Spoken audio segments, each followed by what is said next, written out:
वंदे मातरम मित्रों।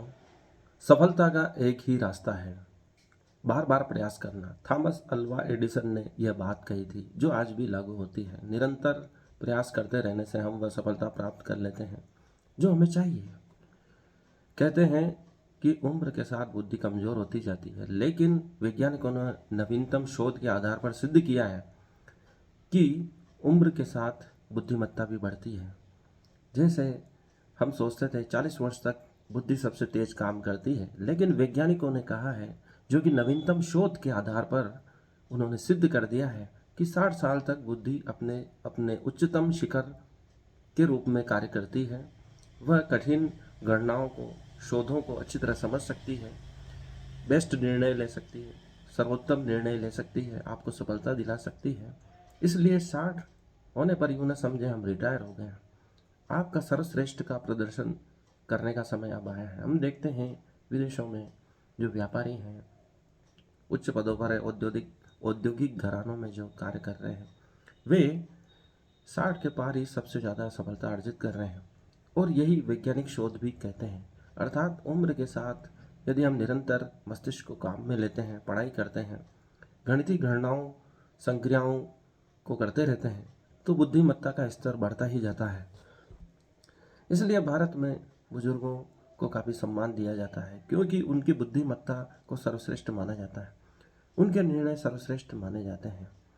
इसलिए भीष्म पितामह की बात सभी सुनते थे। उनके निर्णय और युद्ध, जो महाभारत का युद्ध हुआ था, उनके द्वारा ही नियम बनाए गए। सभी प्रकार के नियम, बातें भीष्म पितामह से सुनी गई, मानी गई और उनके निर्णय का महत्व दिया गया।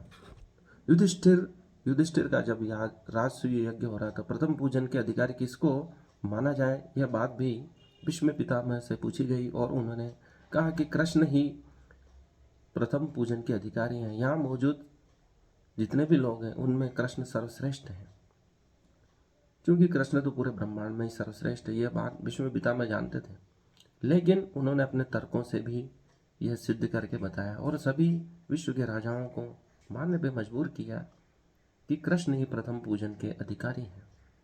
और जो नहीं माने, शिशुपाल का क्या हुआ हाल है यह हम जानते ही हैं। खैर, शिशुपाल अपनी गलतियों से, कृष्ण को अभद्र बोलने से, बहुत अधिक बोलने से अपने अंत तक पहुंचा। लेकिन बुद्धिमत्ता बढ़ाने के लिए कुछ प्रयोग किए जा सकते हैं। सिर्फ पढ़ना नहीं, समझकर लिखना भी जरूरी है। विषय पढ़ें, फिर उसे अपने शब्दों में लिखें। इससे दिमाग में यह बात लंबे समय तक बनी रहती है। कोई भी चीज़ हम पढ़ें तो उसे अपने शब्दों में लिखने का प्रयास करें, तो वह अधिक समय तक दिमाग में टिकती है। हर बात का छोटा सा नोट जरूर तैयार करें। कोई भी बात हो, उसका छोटा सा शॉर्ट नोट जरूर तैयार कर लें। कीवर्ड बनाएं। जो भी बात पढ़े, पॉइंटर में उसके नोट्स बनाएं। इससे कम समय में रिवीजन करने में मदद मिलेगी। रिवीजन करें, फिर नोट्स बनाएं। जितनी बार पढ़े उतनी बार नोट्स बनाएं, तो वह नोट्स इतना शार्ट हो जाएगा और जब भी देखेंगे कम समय में आप कई घंटों का रिवीजन कर पाएंगे। रोज कुछ मिनट तक पुराने नोट्स जरूर पढ़ें। अपने लिखे हुए नोट्स को कुछ समय तक जरूर देखें। इससे चीज़ हमेशा याद रखने में मदद मिलती है। जो भी नोट्स बनाएं उसको रोज़ थोड़ा थोड़ा देखें और आप कभी नहीं भूल पाएंगे जो आपने सीखा है। किसी चीज़ को ऐसे लिखो जैसे दोस्त को समझा रहे हैं। नोट्स ऐसे लिखो जैसे आप दोस्त को वह बात समझा रहे हो। इससे नोट्स आसान हो जाएंगे। जैसे हम एक दूसरे से बात कर रहे हैं और समझा रहे हैं अपने मित्र को, किसी अब जैसे मित्र को पढ़ा रहे हैं, वैसे उसको लिखो तो वो जल्दी समझ में आता है। जैसे हम देखते हैं कि ओशो के प्रवचन जैसे बोलेंगे वैसे लिखेंगे। इसी कारण वो इतने प्रसिद्ध हुए, इतने समझने में आसान हुए, क्योंकि ओशो जानते थे कि लोगों तक यह बात कैसे पहुंचानी है। तो उन्होंने जैसा बोला वैसा ही एक एक शब्द लिखने की कहा। चाहे उन्होंने गलत बोला हो या थोड़ी त्रुटि हुई हो, उसको ज्यों को त्यों लिखवाया, उसमें संशोधन नहीं करवाया। यह उनकी विशेषता थी। इसी कारण आज भी ओशो के साहित्य को बड़े चाव से पढ़ते हैं। 40 मिनट पढ़ने के बाद 10 मिनट का ब्रेक अवश्य लें। 40 मिनट या 1 घंटे तक आप पढ़ें, 50 मिनट तक पढ़ें, तो एक ब्रेक अवश्य लें 10 मिनट का। ब्रेक लेने से क्या होगा, इससे रिचार्ज होने में मदद मिलेगी। वापस आपके पढ़ने की, सीखने की क्षमता लौट आएगी। पढ़ाई का असली मकसद समझना है, न कि रटना। रटे नहीं, विषयों को समझें, आसपास मौजूद चीज़ों से प्रैक्टिकल कर लें। चीज़ों को रटने की बजाय समझने का प्रयास करें।